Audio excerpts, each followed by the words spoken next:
ከባለቤትሽ ጋራ ተሳስተሽ ፉክክር ውስጥ እልህ ውስጥ ንቀት ውስጥ እንዳትገቢ። በጣም ብዙ ባሎች ከሚስቶቻቸው ጋራ ፉክክር ውስጥ ይገባሉ። በጣም ብዙ ሚስቶች ከባሎቻቸው ጋራ እልህና ፉክክር ውስጥ ይገባሉ። የፉክክር ቤት ደግሞ ሳይዘጋ ያድራል ይላል ያገሬ ሰው። በተለይ ትዳር ላይ ከሆናችሁ በጣም ንቀት፣ በጣም ፉክክር፣ በጣም እልህ፣ በጣም ስድብ ቤትን ከሚያፈርስ በጣም ትልቅ ነገሮች አንዱ እነዚህ ነገሮች ናቸው።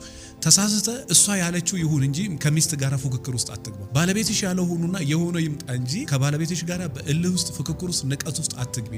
በጣም ብዙ ትዳሮች የፈረሱት በጣም ብዙ ሴቶች የሚወዱትን ወንድ ባል ያጡበት ልጆቻቸውን የበተኑበት እልህ፣ ንቀት፣ ፉክክር፣ ስድብ ናቸው። አንተም ከሚስት ጋራ እዚህ ውስጥ ከገባ ባለቤትህን ታጣታለህ። ስለዚህ በተቻላችሁ መጠን ከምትወዱት ሰው ጋራ ከትዳር አጋር ጋራ ውጪ ነው። ቤት ግን ሲሪየስ የሆነ አቋም ሊኖራችሁ ይገባል። ከሚስት ጋር እልህ ውስጥ አትግባ፣ ፉክክር ውስጥ አትግባ፣ ንቀት ውስጥ አትግባ። ያ ከሆነ ቤትህ እየፈረሰ ትዳርህን እያጣ ልጅን እየበጠንክ ትሄዳለህ። ስለዚህ ከሚስት ጋራ ተሳስተ እልህ ውስጥ ፉክክር ውስጥ ንቀት ውስጥ እንዳትገባ። ከባለቤትሽ ጋራ እልህ ውስጥ ንቀት ውስጥ ፉክክር ውስጥ እንዳትገቢ። ያለው ይሁንና ትዳሩ ሰላም ይሁን። ያለው ይሁንና የሚመጣው ይምጣ። ያለችው ይሁንና የሚመጣው ይምጣ። አንዴ ግን ንቀት ውስጥ ከገባ፣ አንዴ ፉክክር ውስጥ ከገባ፣ አንዴ እልህ ውስጥ ከገባ፣ አንዴ ስድብ ውስጥ ከገባ እሷም አትሰማም፣ አንተም አትሰማት። ስለዚህ በተቻላችሁ መጠን ይሄን ነገር አስተካክሉ ለማለት ወዳለሁ። ስለ ትዳሬ መማከር አሊያም ስልጠና ፈልጋለሁ፣ ቤቴን ሰላም ማድረግ ፈልጋለሁ ምትሉ ካላችሁ ወደ መልሕቅ ጎራ በሉ።